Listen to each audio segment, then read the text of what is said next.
और जल्दी से जल्दी आने वाला प्रभु यीशु मसीह की अति पवित्र नाम में सब पवित्र लोगों को मसीह बना देता हूँ।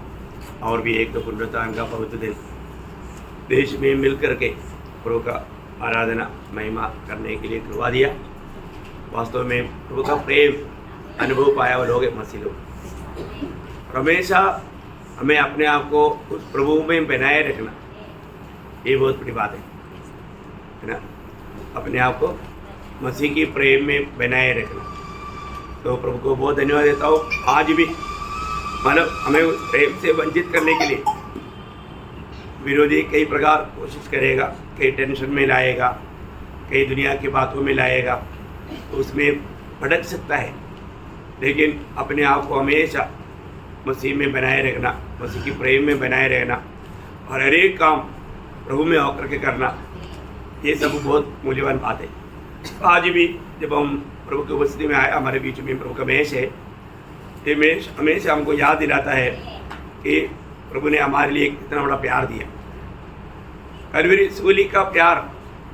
प्रभु हमेशा हमको पूछने वाले एक सवाल है, मैंने इस रीति में तुम्हें प्यार किया है तो मुझे किस रीति में प्यार करते हो, किस रीति में प्यार करते हो, है ना।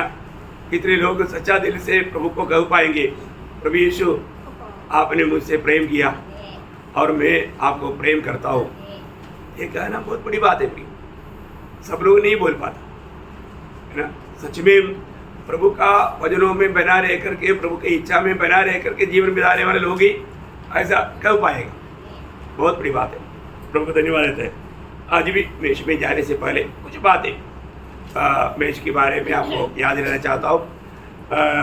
यूहन्ना का सुसमाचार उसका 19 अध्याय उसका 28 वचन।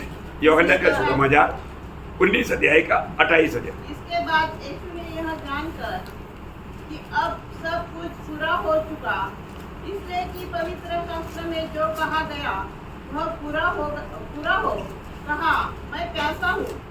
Praise Lord. देखा, यीशु मसीह बोलते हैं मैं प्यासा हूँ। कौन बोल रहा है? प्रभु यीशु मसीह। प्रभु यीशु मसीह बोलता है मैं प्यासा हूँ। प्रियो, ये दुनिया की जीवन की यात्रा में यीशु मसीह पुकार कर कहा था, हे प्यासे लोगों मेरे पास आओ, है ना। यूहन्ना का सुसमाचार उसका 7 अध्याय उसका 37 वचन में यीशु पर्व के अंतिम दिन जो मुख्य दिन है, यीशु खड़ा हुआ और पुकार कर कहा, यदि कोई प्यासा हो तो मेरे पास आए। देखा, यदि कोई प्यासा हो मेरे पास आए और पिए। देखा, दुनिया में खड़ा होकर के प्यासे लोगों को अपने पास बुलाने वाला वो प्रभु यीशु मसीह अब इस सूली में कहता है मैं प्यासा हूँ। देखा प्रिय, मैं प्यासा हूँ। कितनी बड़ी बात है? यीशु मसीह हमारे प्रति प्यासा होना पड़ा। सबका प्यास बुझाने वाला प्रभु यीशु मसीह हमारे लिए उसको प्यास लेगा। प्रियो, एक बात जानना, आज भी वो प्रभु यीशु मसीह मरकर जी उठने के बाद आज भी हमारे बीच में अभी खड़ा है। आज भी प्रभु यीशु मसीह हमें बुला रहे हैं। आज भी प्रभु यीशु मसीह हमें बुला रहे हैं। एक बात है, आज भी बोलता है जिसको प्यास है मेरे पास आओ। किसको बुलाता है? जिसको प्यास है लोगों को प्रभु हमेशा बुलाता है। कौन सा प्यास है? मैंने किस प्रकार का है? परमेश्वर के लिए प्यासा। किसके लिए? परमेश्वर के लिए प्यासा। आज भी कितने लोग मानव प्यासा बोलता है, परंतु किस बात के लिए? दुनिया के लिए उनको प्यास है। परंतु प्रभु अभी भी हमें बुलाता है, जो कोई प्यासा है मेरे लिए प्यासा है मेरे पास आओ। परंतु सच्चा परमेश्वर की प्यासा है वो मेरे पास आओ, है ना। परमेश्वर की वचन के लिए प्यासा है वो मेरे पास आओ। मतलब प्रभु यहाँ पर बोलने का मतलब जो परमेश्वर की मतलब उपस्थिति का प्यास है वो मेरे पास आओ। मतलब प्रभु किसको बुला रहा है? हाँ, जो उसका वास्तव में उसके लिए और उसका वजन के लिए, उसका उपस्थिति के लिए जो प्यासा है उनको प्रभु अपने पास बुला रहा है। ये प्यास किसको रहेगा? ये प्यास ओरिजिनल मंडली को रहेगा। किसको रहेगा?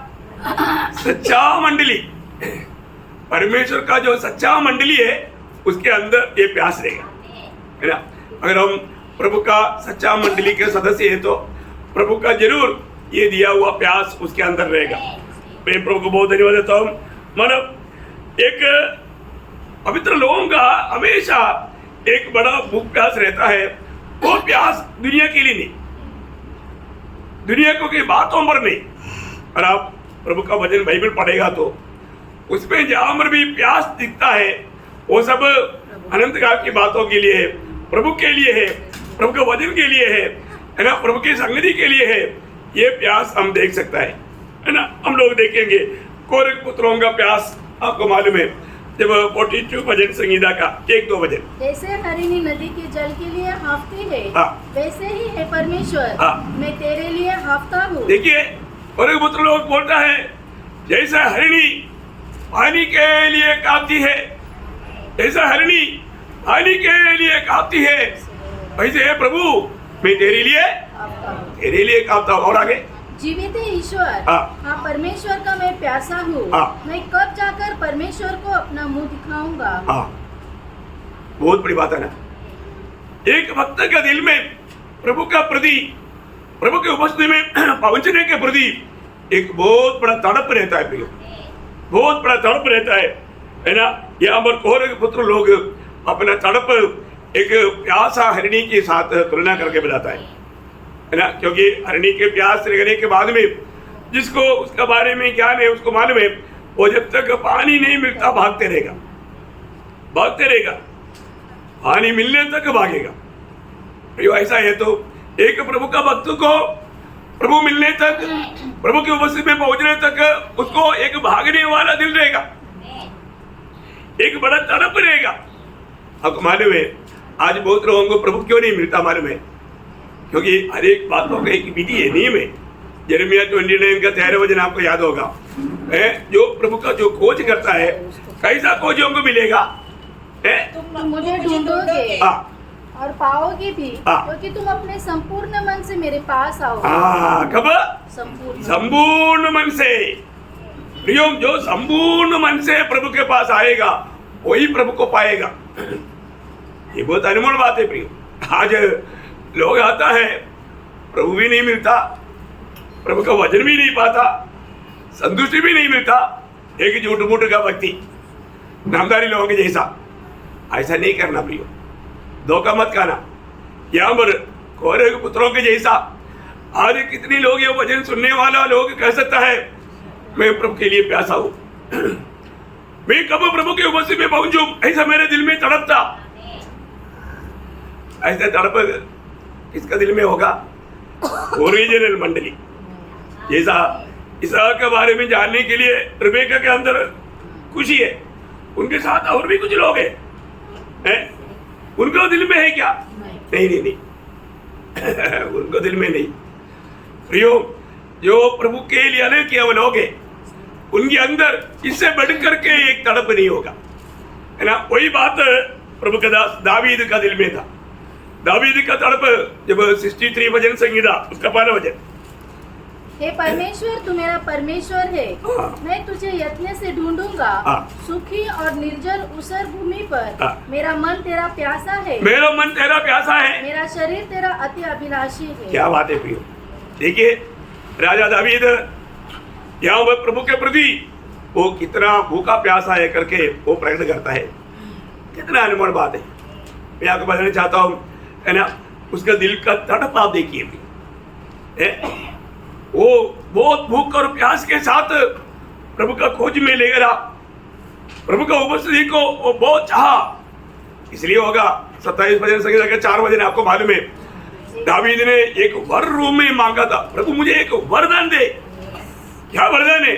मुझे तेरे उपस्थिति में रहना। पढ़ो। एक बार मैंने यहोवा से मांगा है, उसी के यत्न में लगा रहूंगा, कि मैं जीवन भर यहोवा के भवन में रहने पाऊं। देखा, मैं जीवन भर यहोवा की भवन में रहने पाऊं। प्रियो ये कितना सुंदर बात है। जिसको सचमुच में यीशु मसीह या प्रभु प्राप्त हुआ है, उनको प्रभु से बढ़कर के कुछ नहीं है प्रिय। प्रभु के प्रति वो हमेशा इतना भूखा और प्यासा रहेगा। हमारे अंदर ये सचमुच में भूख प्यास है क्या है? दावीद एक वरदान के रूप में वो मांगता है। वही बात जब 143 का 6 वजन का भी पाठ में भी दावीद का अनुभव दावीद बताता है। 143 का 6 वजन का भी पाठ, सूखी भूमि के समान हाँ मैं तेरा प्यासा हूँ। देखा, सूखी भूमि पानी के लिए वो कांपती है प्रियो, है ना, उसकी समान। देखा मतलब क्या है कि किस रीति में तुलना करूं मेरा दिल का प्रभु के प्रति तड़प दिखाने के लिए, उसका एक अच्छा गहरा दृष्टांत है सूखी पृथ्वी की अवस्था। बहुत गहरी बात है हमारे जीवन में, है ना। और पुत्रों को ये वांछा था, दावीद के दिल में यही वांछा था। और हम आसाब के बारे में जब देखता है, आसाब जब 73 का 25 में 73 का 25 में कहता है, मेरा और कौन है? तेरे संग रहते हुए मैं पृथ्वी पर और कुछ नहीं चाहता। देखिए आसाब का भी दिल की तड़प क्या है, हे प्रभु मुझे तेरी उपस्थिति अच्छा लगता है, क्योंकि मैं जब स्वर्ग में आएगा तेरे सिवा मेरे लिए कोई नहीं। और तुझे दुनिया में रहने के टाइम पर भी मैं तुझे छोड़ करके और कुछ नहीं चाहता, मैं कुछ नहीं चाहता। कितना अच्छा गवाही है प्रियो, है कितना अच्छा गवाही है। क्या वास्तव में हमारे दिल में और भी हम कुछ चाहता है क्या? है प्रभु से बढ़कर हमारे लिए प्रभु के लिए समय नहीं होगा तो कितना दुख की बात है प्रिय, है ना। आसाव बोलता है, प्रभु मैं ये दुनिया में रहने के समय में मैं सिर्फ तुझको ही चाहता हूँ। अपने दिल को परखो प्रियो, हमारे दिल में किस बात के प्रति हमारा भूख और प्यास है, इस बात को हम प्रथम स्थान देता है। हमारा उड़ने के बाद में हमारा पूरा खोज वही बात के लिए रहेगा, है ना। इसलिए वही आशा उसका 28 वजन 73 का 28। परंतु परमेश्वर के समीप रहना यही मेरे लिए भला है। क्या हम लोग कब पाएंगे? हम लोग ऐसे जीवन में गवाही दे पाएंगे, परमेश्वर की समीप रहना मेरे लिए भला है प्रियो। कितने लोग ये कह पाएंगे, है मुझे प्रभु की समीप रहना, प्रभु का निकट रहना ये मेरे लिए भला है ना प्रियो। कितना अच्छा बात है। आज प्रभु की निकट जाने में हमको अच्छा लगता है क्या, है ना। कल से बढ़ करके हम प्रभु के आगमन की निकट में है तो हमारा जीवन भी प्रभु की निकटता में होना जरूरी बात है। प्रभु की निकटता में हो जाना, है ना। याकूब 4:8 में याकूब कहता है प्रभु के निकट आओ, वो ही तुम्हारे निकट आएगा। प्रभु के निकट आओ, प्रभु के निकट आना प्रिय। हमारे जीवन में हमारे प्रभु के निकट आने में हमें कितना आवेश होना चाहिए, कितना आनंद होना चाहिए, कितना खुशी होना चाहिए। बहुत बड़ी बात है। हम लोग जब प्रभु को जानेगा, प्रभु का मतलब प्रेम को अनुभव करेगा, ये दुनिया में और कुछ भी नहीं चाहेगा प्रिय। हमारे जीवन का दिल का सबसे बड़ा भूख प्यास प्रभु ही होगा। और हमें उस प्रकार से में हमें आगे बढ़ना चाहिए, हमें उस रीति में हमारे जीवन को हमें बिताना चाहिए प्रियो। कैसे भी हमारा टाइम पास करके एक दिन मृत्यु आएगा, इसके बाद में जब प्रभु के गुस्से में जब पहुंचेगा वहाँ पर हम लोग बहुत कुछ आशा किया होगा, वो आशा जीरो में पहुंच जाएगा तो प्रभु का तराजू में कमी पाएगा तो क्या होगा प्रियो। कितना दुख की बात है। मैं आपको बताना चाहता हूँ, है ना, जो भी मतलब प्रभु यीशु मसीह जब सूली पर हमारे लिए प्यासा बना, ये दुनिया में दुनिया की जल लेने के लिए आया हुआ सामरिया स्त्री को प्रभु ने बोला, अगर तू मुझसे मांगता मैं तुझे जीवन जल देता। क्या देता? जीवन जल का स्रोत है प्रभु यीशु मसीह, है ना। यूहन्ना का सुसमाचार 4:10 वचन। यीशु ने उत्तर दिया, यदि तू परमेश्वर के वरदान को जानती और यह भी जानती कि वो कौन है जो तुझसे कहता है मुझे पानी पिला, तो तू उसे मांगती तो वो तुझे जीवन का जल देता। देखा, यीशु मसीह सामरिया स्त्री के लिए वो जीवन का जल बना। सामरिया स्त्री के लिए वो जीवन का जल बना प्रियो। आज भी 50 लोगों के लिए प्रभु यीशु मसीह जीवन जल बन करके हमारे बीच में है ना, भूखे लोगों के लिए। और यूहन्ना उसका 6 अध्याय उसका 35 वचन, यीशु ने उनसे कहा, जीवन की रोटी मैं हूँ, जीवन की रोटी मैं हूँ, जो मेरे पास आता है वह कभी भी भूखा न होगा। कितना बड़ी बात है प्रियो, कभी भूखा नहीं होगा। और जो मुझ पर विश्वास करता है हाँ, वह कभी प्यासा न होगा। देखा, फिर कभी प्यासा भी नहीं होगा, फिर कभी प्यासा भी नहीं होगा, क्योंकि उसको जीवन जल और जीवन का रोटी प्राप्त होता है। प्रियो, मसीह जीवन का ये बात जिसने चखा वो कोई भी प्रतिकूल में भी प्रभु से कभी दूर नहीं हो सकता। मैं कई रीति में जरूर अनुभव नहीं पाया, वह लोग प्रभु से दूर होने का संभावना रहता है, क्योंकि उसका दृष्टांत प्रभु का जीवन में ही हम देखते हैं ना। जब चेले लोग प्रभु की बातों को नहीं समझ पाया तो बोलता है, देखो कितना एक कठिन वर्तमान है। 70 लोग मुंह फिर गया, चला गया। तब यीशु मसीह ने चेलों को बोला, 12 चेलों को बोला, तुम भी जाना चाहते हो, तुम भी जा सकता है। तब पतरस ने एक गवाही दिया, आपको सबको याद है, हमारा वही यूहन्ना 6 अध्याय का उसका 68 वचन। पतरस ने उसको उत्तर दिया, हे प्रभु, हम किसके पास जाएं? अनंत जीवन की बातें तो तेरे ही पास है। हाँ, देखा, अनंत जीवन की बातें तेरे ही पास है। कितना बड़ी बात है प्रियो, ये बड़ा एक अनुभव है प्रियो। अभी चाहे तो पतरस सोच सकता था, बाकी लोग गया, मेरे को भी इतने थोड़ी देर पहले शैतान बोला था, चलो मैं भी जाता हूँ उनके साथ, ऐसे सोचा। मौका मिल गया, जाने वालों के साथ मैं भी चल जाता हूँ, ऐसा पतरस नहीं सोचा, क्योंकि पतरस को मालूम है जीवन का वचन परमेश्वर के पास है, क्योंकि ये प्रकाश उसको मिला था, क्योंकि ये परमेश्वर का पुत्र है। इसलिए उसने ये बात को जाना, मेरे जीवन में मुझको बचाने वाला, सुधारने वाला यही मेरा प्रभु यीशु मसीह है। इसलिए वो बोलता है, मन प्रभु तुझे छोड़कर मैं कहाँ जाऊँ, क्योंकि अनंत जीवन की बातें तेरे ही पास है। मैं एक बात आपको बताना चाहता हूँ, हमारे जीवन में हम वास्तव में प्रभु को सही रीति में चखा है तो कभी भी प्रभु से हम कभी दूर नहीं हो सकता, और प्रभु को हम छोड़ नहीं सकेंगे। प्रभु की संगति से बढ़कर के हमें कोई भी बात अच्छा भी नहीं लगेगा। प्रभु का संगति का गौरव जाना हुआ लोग बार बार प्रभु के लिए एक बड़ा तड़प रहेगा, है ना। कितना अनोखा बात है। इसका मतलब क्या है कि प्रभु यीशु मसीह बोलता है, जिसको सचमुच में प्यास है, प्रभु कोई हल्की बात, तुम मेरे पास आएगा तो मैं तुमको 10,000 रुपया दूंगा, ऐसे बात है क्या? नहीं है ना। मैं तुम्हें एक घर देगा, ऐसे बात है? गाड़ी घोड़ा नौकरी? नहीं नहीं नहीं। प्रभु यीशु मसीह बोलता है, जो मेरे पास आएगा मैं उसको मुझको दूंगा। उससे कम प्रभु कुछ नहीं देता, और उसे बढ़कर क्या चाहिए? यीशु मसीह को ही हमारे लिए दे रहा है, इससे बड़ा क्या चाहिए? Praise Lord. प्रभु बोलता है, मैं आपके लिए देता हूं। दिया है कि नहीं? दिया ना प्रियो। इसलिए ना भक्त को प्रतिकूल में भी, कष्ट तकलीफ के बीच में भी, कितना भी कष्ट में क्यों ना हो, वो एक ही बात चाहेगा। ऐसा मतलब जेल में होकर के पौलुस अपना साहस प्रकट किया। फिलिपियों 3 अध्याय का 9 वचन। फिलिपियों 3 अध्याय का 9 वचन। और उसमें पाया जाओ कि ना अपनी उस धार्मिकता के साथ मैं उसको जीतूं।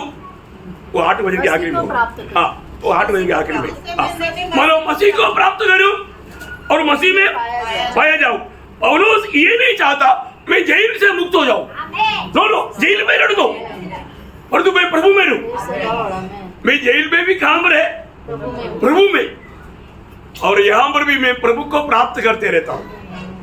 वाह वाह वाह वाह, ये है प्रभु का भक्तों का अनुभव, है ना। प्रभु मुझे बंदीगृह से छुड़ा दे, बस उतना काफी है, ऐसा है? नहीं नहीं नहीं, बंदीगृह से छुड़ाने के लिए उसने प्रार्थना नहीं की। Praise Lord. प्रभु के लोग कहीं भी हो प्रियो, हमारे एक ही चाहत है, एक ही मांग है, मैं प्रभु को प्राप्त करूं और मैं प्रभु में हमेशा पाया जाऊं, प्रभु में हमेशा पाया जाऊं। बहुत बड़ी बात है ना। मसीह में पाया जाना बोलेगा तो ये बहुत एक श्रेष्ठ अनुभव है, एक अतुल्य अनुभव है, क्योंकि हम चाहने से भी ये नहीं संभव है। ये पिता परमेश्वर के ओर से होता है। मैं मसीह में पाया जाऊं, क्योंकि पिता ने हमको सबको पहला कोरिन्थी 30 वचन के अनुसार हमें मसीह में रखा है। कहाँ में रखा? जिसका भी उद्धार किया पिता ने हमें मसीह में रखा है। तो ऐसा है तो प्रियो एक बात जानना, मतलब हमारा प्रभु यीशु मसीह में हमारा कितना बड़ा सुरक्षा है? क्योंकि इसे बढ़कर के एक सुरक्षा का स्तर है ही नहीं। यीशु मसीह ने ही बोला हुआ शब्द आपको याद है, यूहन्ना का सुसमाचार 10 अध्याय का 28 वचन में, और मैं उन्हें आनंद जीवन देता हूँ, वे कभी नष्ट न होंगे और कोई उन्हें मेरे हाथ से छीन न लेगा। देखा क्यों? क्योंकि प्रभु के हाथ का सामर्थ्य इतना बड़ा है प्रियो। हमें ये बात को जानना चाहिए। मतलब आज आपका जीवन आपके हाथ में है या प्रभु के हाथ में है? कितने लोग ये बोल सकते हैं कि मेरे जीवन मेरे हाथ में नहीं, प्रभु के हाथ में है। हाँ प्रियो, एक सच्चा मसीह जीवन हमारा जीवन को प्रभु के हाथ में सौंपा हुआ जीवन है। अपन जानता है मेरे जीवन प्रभु के हाथ में है, इसलिए उनको कोई प्रकार का कोई टेंशन नहीं है ना। कोई ऐसा कोई मानव चिंता में डूबने वाला बात नहीं। वो जानता है कोई भी अवस्था में गुजरेगा तो भक्त लोगों को कई प्रकार का मानव तकलीफ में, कष्ट में, प्रतिकूल में चलना पड़ता। पुराना नियम की इस्राएल को प्रभु ने इतना बड़ा वायदा दिया था। यशायाह उसका 43 अध्याय का 1 से 3, यशायाह उसका 43 अध्याय का 1 से 3। हे इस्राएल, तेरा रचने वाला और हे याकूब, तेरा सृजनहारा यहोवा अब यो कहता है, मत डर, क्योंकि मैंने तुझे छुड़ा लिया है। मैंने तुझे छुड़ा लिया। देखो इस्राएल को प्रभु बोलता है, मैंने तुझे छुड़ा लिया है, मैंने तुझे नाम लेकर बुलाया है, तू मेरा ही है, तू मेरा ही है। जब तू जल में होकर जाए तो मैं तेरे संग रहूंगा। देखो माने लाल सागर में होकर गया, प्रभु साथ में था ना। दुश्मन उस रास्ते में चलने लेगा, डूब गया, मर गया, बचा नहीं। और तो प्रभु बोलता है तुम ऐसा भी चलेगा तो नई नदी को पार करने के टाइम पर प्रभु साथ रहा। Praise Lord. आगे, और जब तू नदियों में होकर चले तब वे तुझे न डुबा सकेंगी।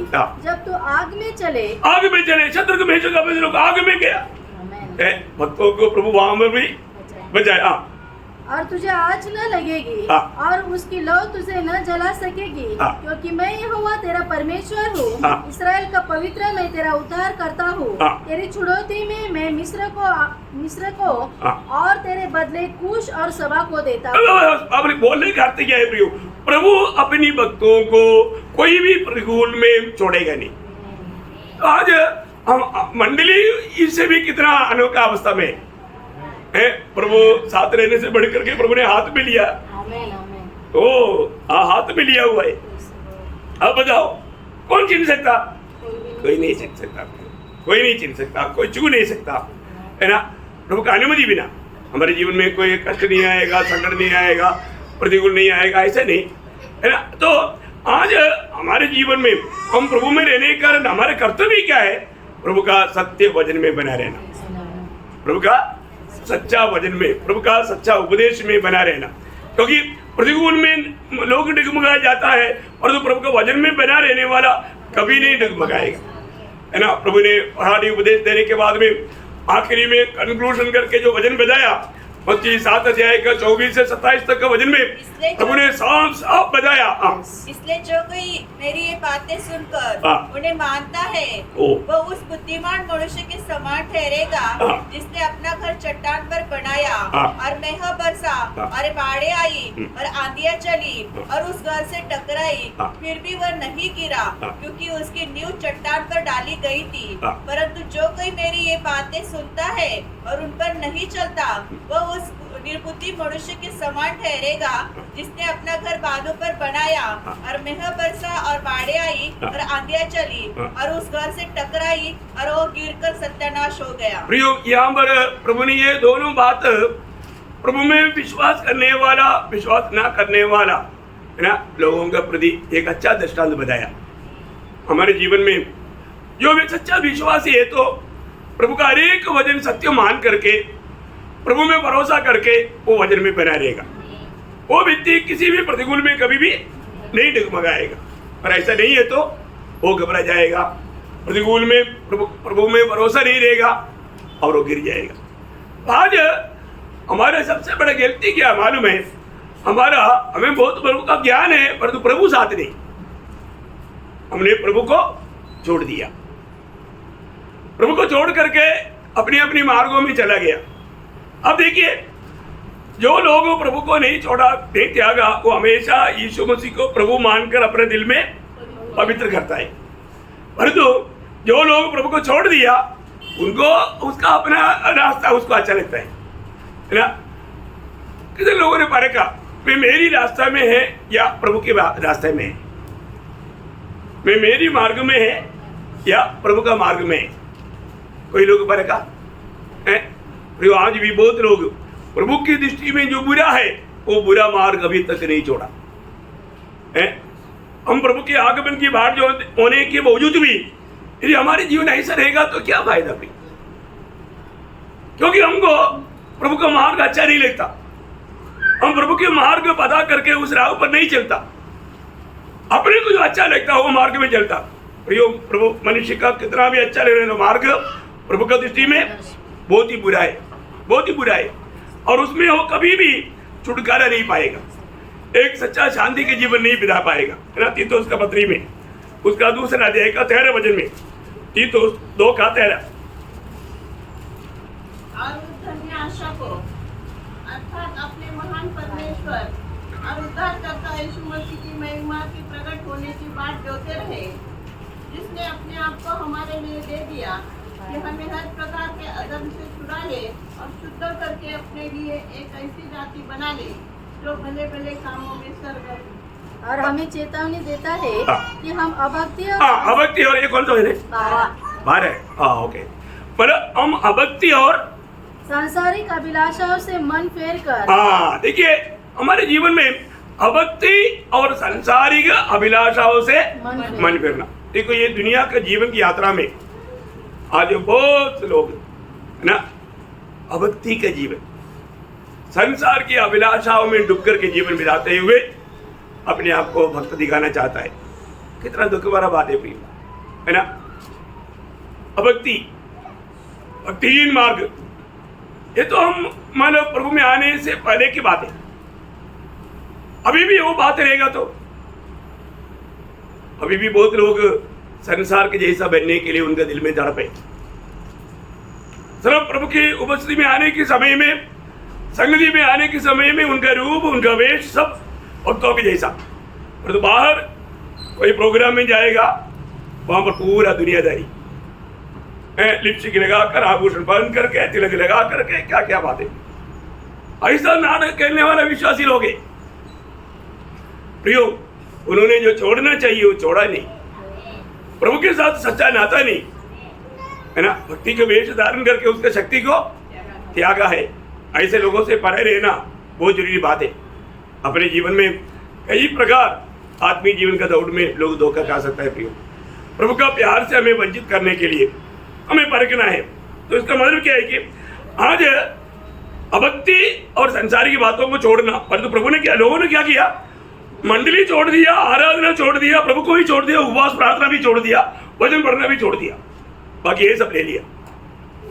ये कितना दुख वाला बात है। क्या छोड़ने के लिए बोला, वो नहीं छोड़ा, परंतु जो छोड़ना नहीं चाहिए वो छोड़ दिया। संगति का कोई गौरव नहीं, प्रार्थना का कोई गौरव नहीं, पवित्र जीवन का कोई गौरव नहीं, प्रभु का कोई गौरव नहीं। ऐसा अनुभव एक सच्चा भक्त का अनुभव नहीं है। ये एक सच्ची बात है कि आपका दिल क्या गवाही देता है, आप सोचो। हमें ये बात को परखना चाहिए। लेकिन एक बात मैं आपको बताना चाहता हूँ, प्रभु के वचन में जो भी बात बताया है सच बताया है। दूसरा पत्रोस उसका दूसरा अध्याय का 5 वचन में एक मानव दृष्टांत के रूप में चेतावनी है। प्राचीन युग के संसार को भी न छोड़ा, वरन भक्तिहीन संसार पर महाजल प्रलय भेजा। प्रभु ने न्याय किया भक्तिहीन संसार पर, या भक्तिहीन लोगों में प्रभु क्या करेगा? न्याय करेगा। प्रियो, एक बात जानना, हम मनुष्य को दिखाने के लिए भक्ति करने से क्या फायदा है ना? अपने जीवन में जो भक्तिहीन लोगों पर प्रभु न्याय करेगा। आज मेरा जीवन एक सच्चा भक्ति का जीवन है क्या, ये बात को लोग परखना चाहिए। आज भी मेरे जीवन में प्रभु के साथ एक सच्चा संबंध मेरा है क्या? मैं प्रभु यीशु मसीह को जानते हैं क्या? यीशु मसीह को जैसा जानना चाहिए, यदि ऐसे नहीं जानेगा तो भी धोखा है। प्रभु यीशु मसीह ने खुद कहा ना, योग न सुसमाचार उसका 8 अध्याय के 24 वचन, योग ना 8 अध्याय के 24 वचन। इसलिए मैंने तुमसे कहा कि तुम अपने पापों में मरोगे। क्यों मरेगा? क्योंकि यदि तुम विश्वास न करोगे कि मैं वही हूँ। देखा, मतलब प्रभु यीशु मसीह कौन है ना? मैं उस वही हूँ जो कि सर्प को सिर को कुचलकर भावियों का उद्धार करने के लिए जगत में भेजे जाने वाला वो मसीहा, वो स्त्री का पुत्र, स्त्री का संतान, मैं वही हूँ। ये बात को जानना अपने जीवन में, यदि हमें ये सच्चा ज्ञान ना रहे तो इवन प्रभु यीशु मसीह मेरे लिए क्या किया, ये बात को अगर नहीं जानेगा तो मेरे लिए क्या किया? पहला कुरिन्दी 15 अध्याय उसका 3-4 वचन। पहला कुरिन्दी 15 अध्याय के 3-4।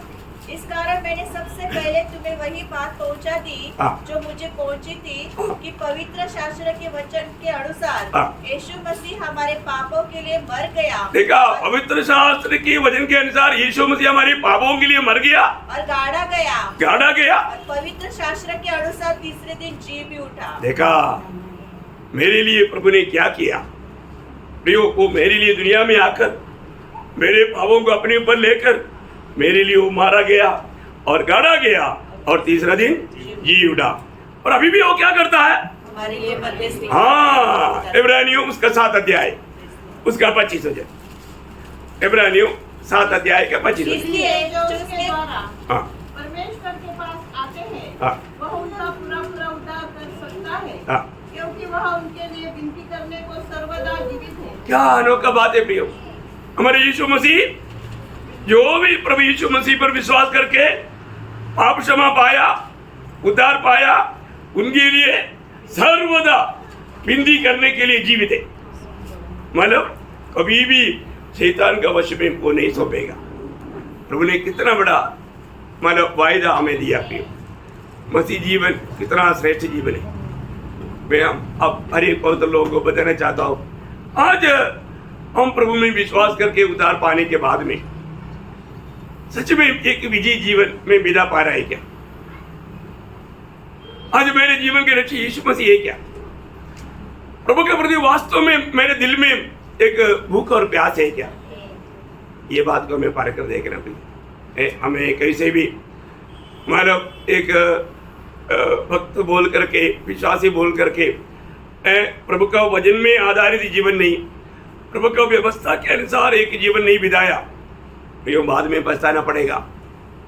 ये प्रभु का वचन कभी भी बदलेगा नहीं और एक किसी के लिए भी नहीं बदलेगा और इसके साथ कुछ भी जोड़ नहीं जाएगा, तोड़ भी नहीं जाएगा। ये वचन के आधार में सब कुछ प्रभु करेगा। प्रभु ने प्रभु के विषय में जो कहा वैसा ही किया है, तो हमारे लिए भी जो लिखा वैसा ही करेगा, क्योंकि प्रभु धर्मी है। प्रभु अपना स्वभाव को नहीं बदल सकता।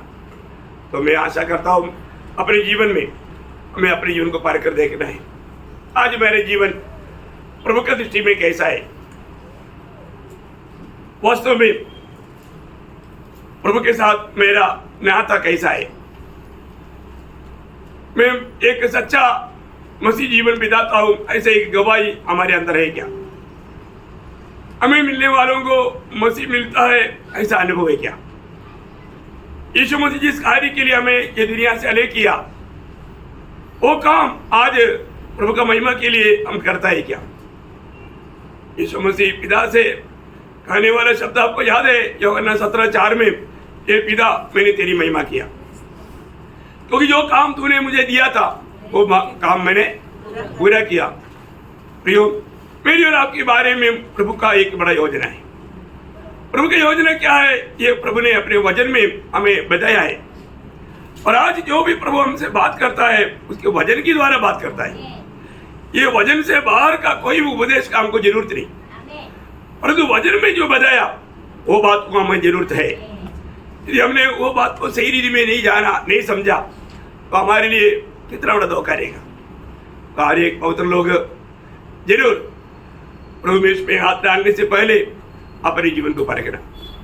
मैं आज प्रभु में बना रह करके, प्रभु को महिमा दे करके प्रभु को जिया है कि नहीं, क्योंकि मसीह जीवन अपने लिए जीने वाला जीवन नहीं, मसीह के लिए जीवन है। दुनिया में दो गुलाम है, दो प्रकार का गुलाम है। एक ही वो पाप का गुलाम, नहीं तो वो परमेश्वर का गुलाम। दोनों गुलाम है। रोमियो 6:15 से 19 तक वचनों में 8 बार गुलाम शब्द आया हुआ है। आप देखिए, आपके उतना बड़ी बात है ना, बहुत भयंकर बात है। मैं आपको बताना चाहता हूँ, अभी वो पढ़ाने नहीं जा रहा हूँ, लेकिन आपका चेतावनी के लिए आप पढ़ करके ध्यान कर सकता है। एक बात जानना प्रियो, अपने जीवन में मैं आज किसका गुलाम है। गुलाम का अर्थ आपको मालूम है, गुलाम स्वामी का संपत्ति है। गुलाम स्वामी का संपत्ति है।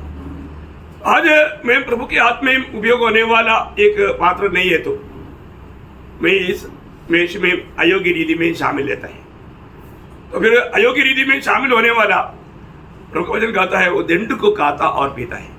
इसलिए प्रवेश होने से पहले हर एक पवित्र लोगों को बताता है, अपने आप को जांचे और परखे। यदि वो अपने आप को जांचता तो उसको ताड़ना या दंड नहीं मिलता, न्याय से बेच जाता। उसका पलक 23 का 31 में लिखा है।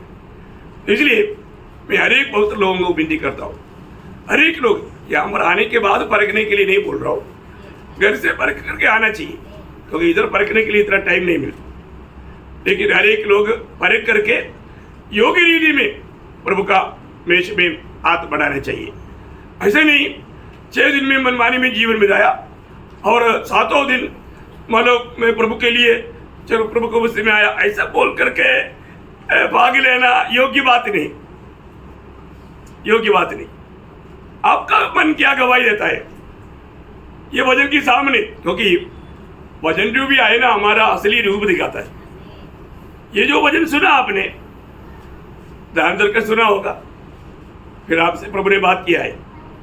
मैं आपके ऊपर कोई दोष नहीं लगा रहा, मैं प्रभु में आपको प्यार करने के कारण आप कोई ऐसा दंड ना पाए, इस आग्रह में ये सारे बात प्रभु से पा करके आपको देता हूँ। इसलिए मैं आशा करता हूँ हर एक लोग अपने आप को जांच कर परख करके इस वचन का सामने मेरे जीवन कैसा है, प्रभु ने मुझसे क्या कहा, प्रभु का दृष्टि में मैं प्रभु को प्रसन्न करने वाले जीवन बिताया है कि नहीं, एक गवाही पा करके योग्य रीति में शामिल होने के लिए ये वचन के द्वारा प्रभु को आशीष दे, प्रभु को महिमा मिले।